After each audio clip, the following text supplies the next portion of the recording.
बोलिए सृष्टिकर्ता ब्रह्मा जी की जय, भगवान श्रीहरि की जय।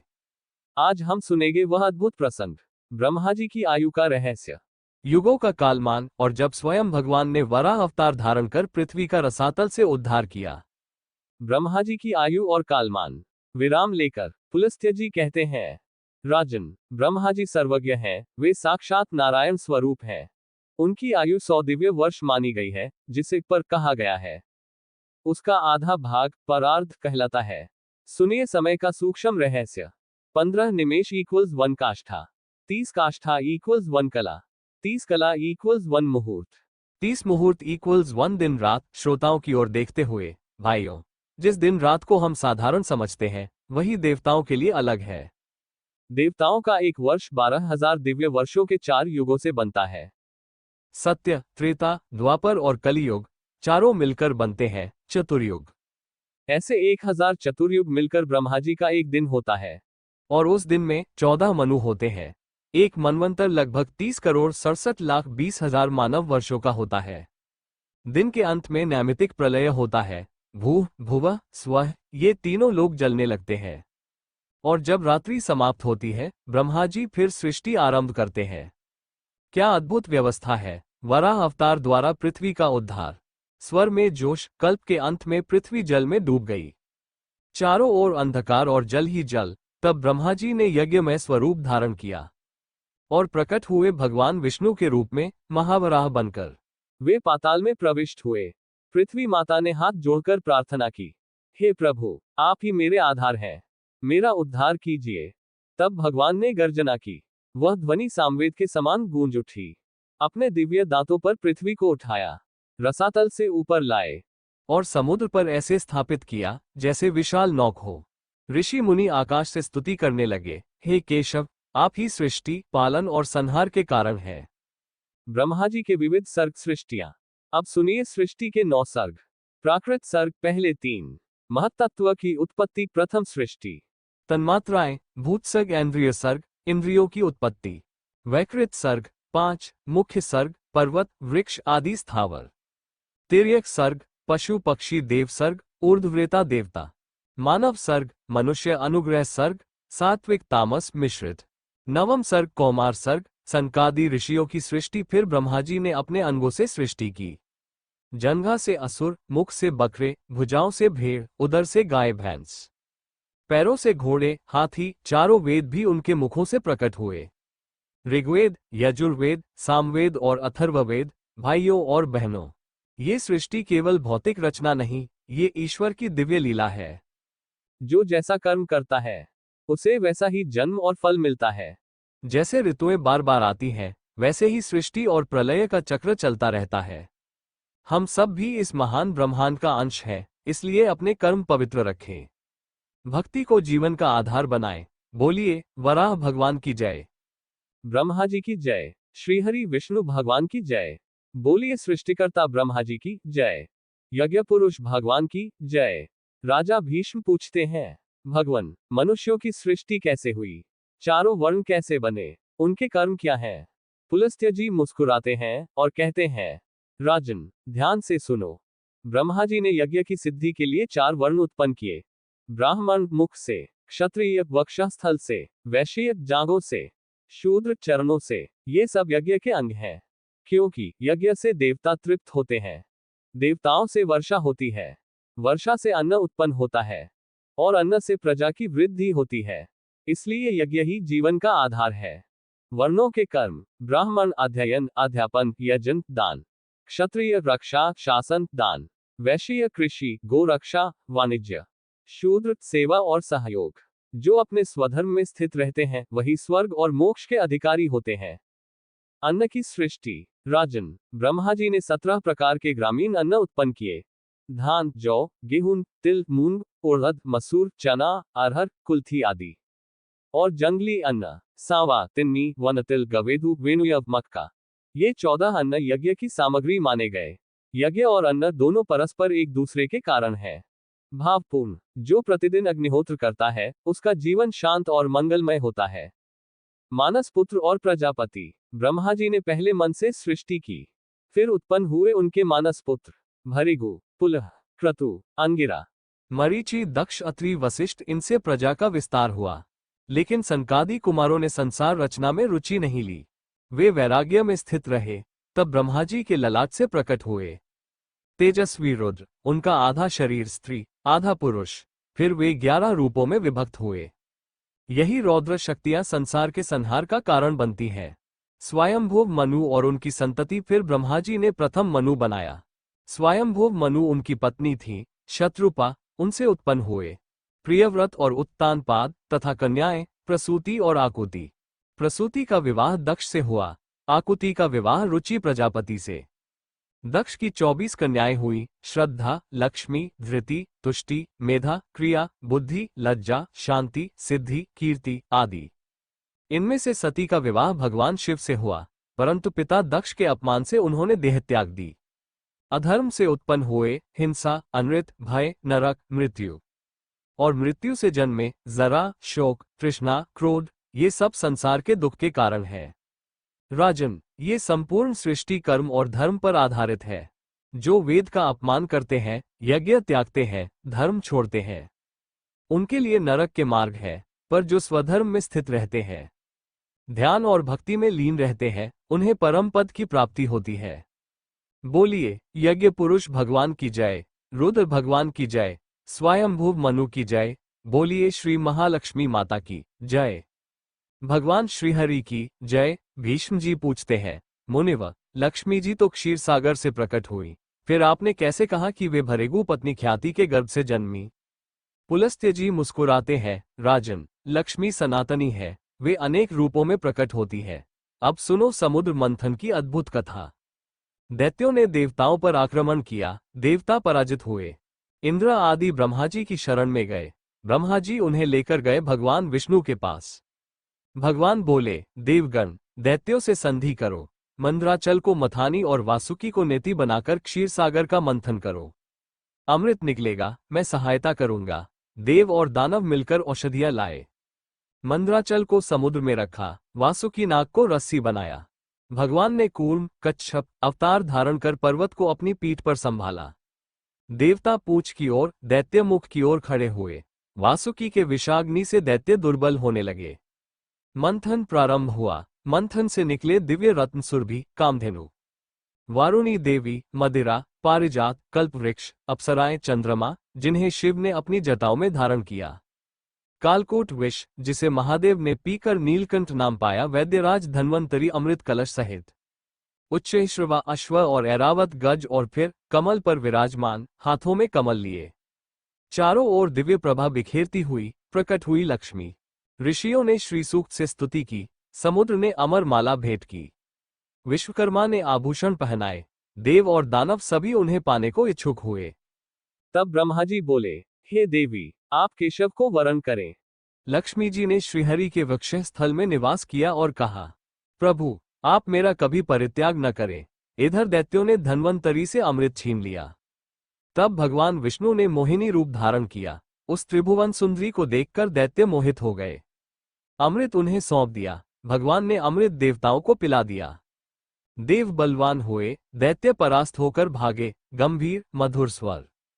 तब से लक्ष्मी श्रीहरि के वक्ष पर निवास करती है। देवताओं का तेज पुनः जागृत हुआ। धर्म की प्रतिष्ठा हुई। पुलस्त्य जी कहते हैं, यद्यपि लक्ष्मी सनातनी है, फिर भी एक समय भरेगु पत्नी ख्याति के गर्भ से भी प्रकट हुई थी। देवी की लीला अनंत है। बोलिए महालक्ष्मी माता की जय। समुद्र मंथन लीला की जय। श्रीहरि विष्णु भगवान की जय। दक्ष का महायज्ञ और शिव का अपमान। प्राचीन काल में प्रजापति दक्ष ने गंगाद्वार में एक भव्य यज्ञ का आयोजन किया। सभी देवता, ऋषि, गंधर्व, नाग, मनु, वसु, आदित्य आदि उसमें पधारे। स्वयं लॉर्ड विष्णु भी यज्ञ की रक्षा हेतु उपस्थित हुए। किंतु दक्ष ने जानबूझकर अपने जामाता लॉर्ड शिवा को आमंत्रित नहीं किया, क्योंकि वे शिवजी के विरक्त, औघड़ और अलौकिक स्वरूप को अपमानजनक मानते थे। नंबर 2, सती का प्रश्न और आत्मदाह। जब दक्ष कन्या सती ने देखा कि समस्त देवता उपस्थित हैं पर उनके पति शिव नहीं, तो उन्होंने पिता से कारण पूछा। दक्ष ने शिवजी के स्वरूप का उपहास करते हुए उन्हें अयोग्य बताया। ये सुनकर सती का हृदय क्रोध और वेदना से भर गया। उन्होंने कहा, भगवान शंकर ही समस्त जगत के स्वामी हैं। उन्हीं के कारण देवताओं को पद और प्रतिष्ठा प्राप्त है। पति का अपमान सहन न कर सकी, योगाग्नि में स्थित होकर उन्होंने अपने ही शरीर का त्याग कर दिया। ये घटना गंगा के पश्चिमी तट पर हुई, जो आज भी सौनिक तीर्थ के नाम से प्रसिद्ध है। नंबर 3, शिव का क्रोध और यज्ञ विध्वंस। जब शिव जी को सती के देहत्याग का समाचार मिला, वे अत्यंत शोक और क्रोध से व्याकुल हो उठे। उन्होंने अपने गणों को आदेश दिया। वीरभद्र और भूत प्रेतों की सेना ने दक्ष के यज्ञ को तहस नहस कर दिया। देवता भाग खड़े हुए, यज्ञ विध्वंस हो गया। अंततः दक्ष ने भयभीत होकर शिव जी की शरण ली और क्षमा मांगी।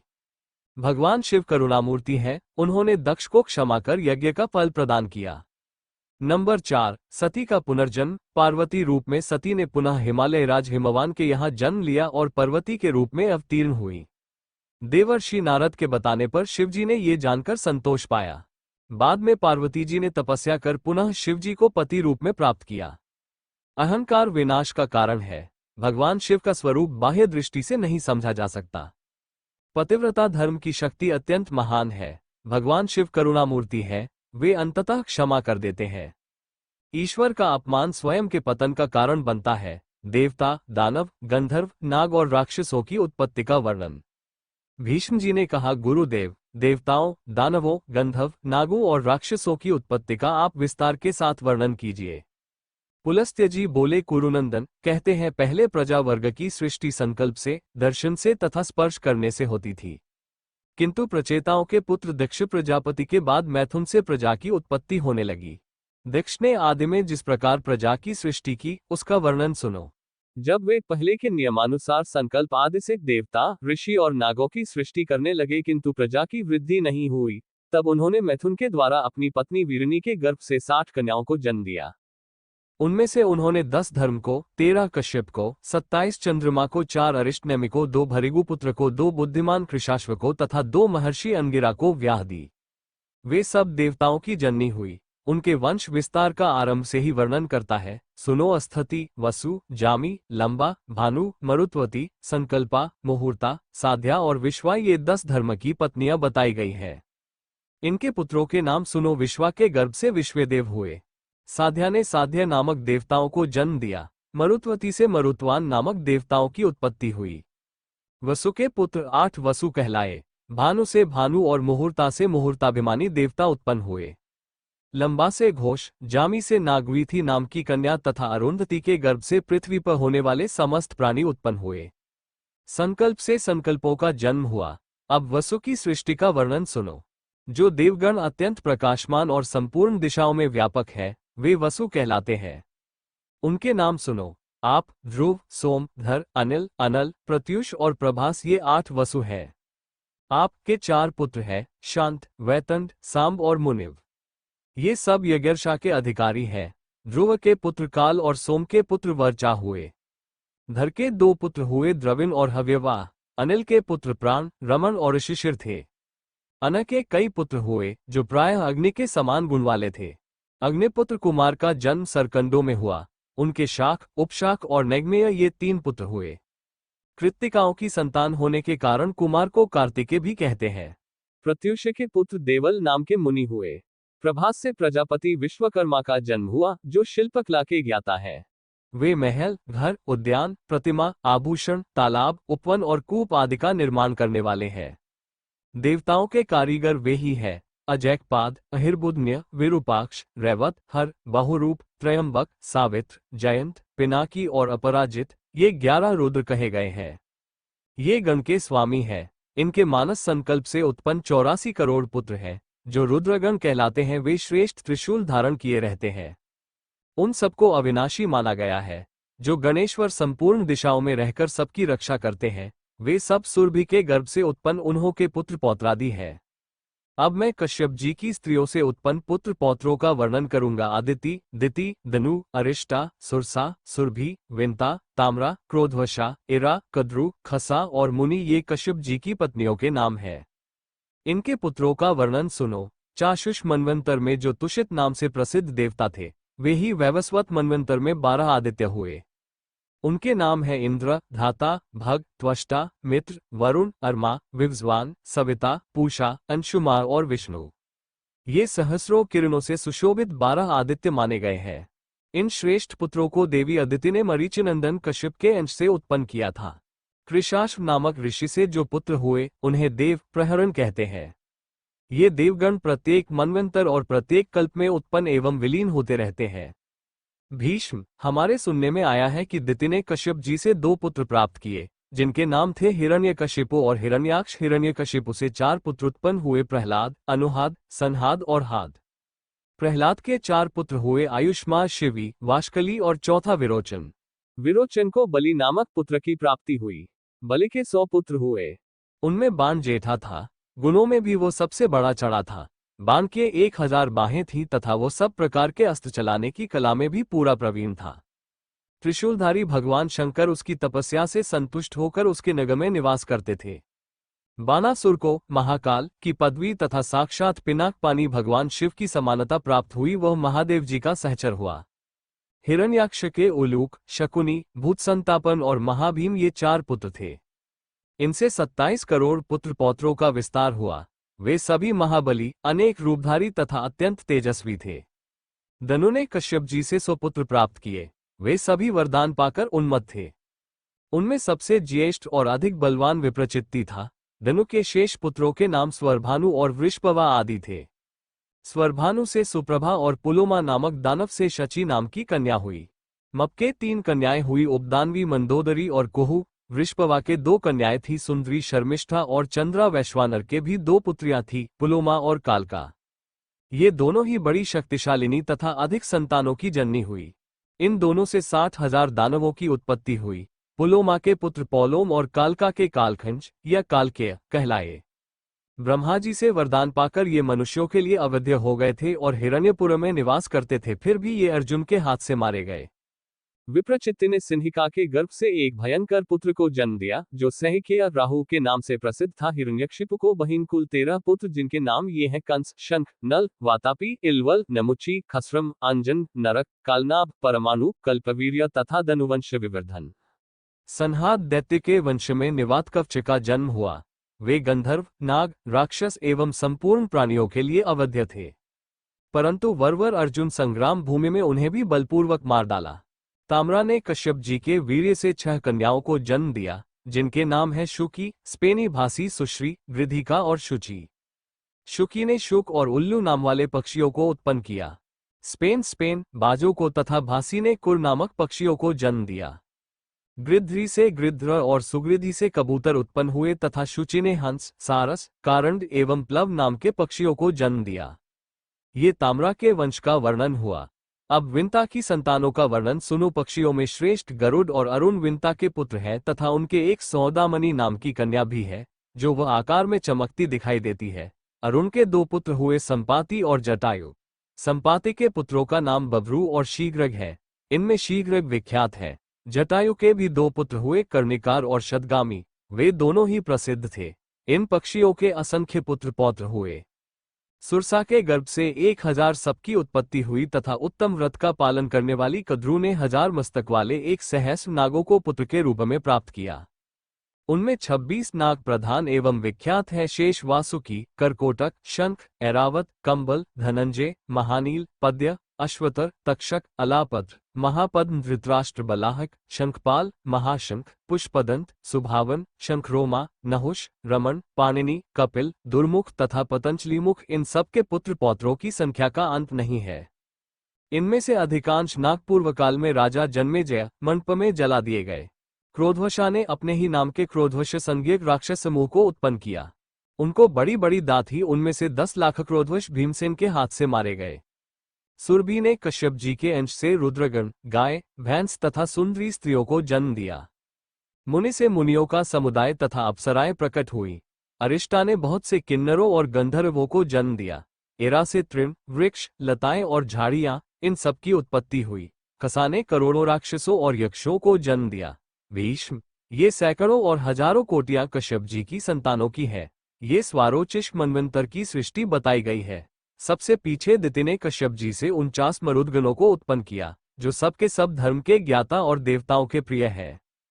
प्रिय श्रद्धालुजनों, आज हमने सुना कि यह संपूर्ण सृष्टि एक ही परम पिता की संतान है।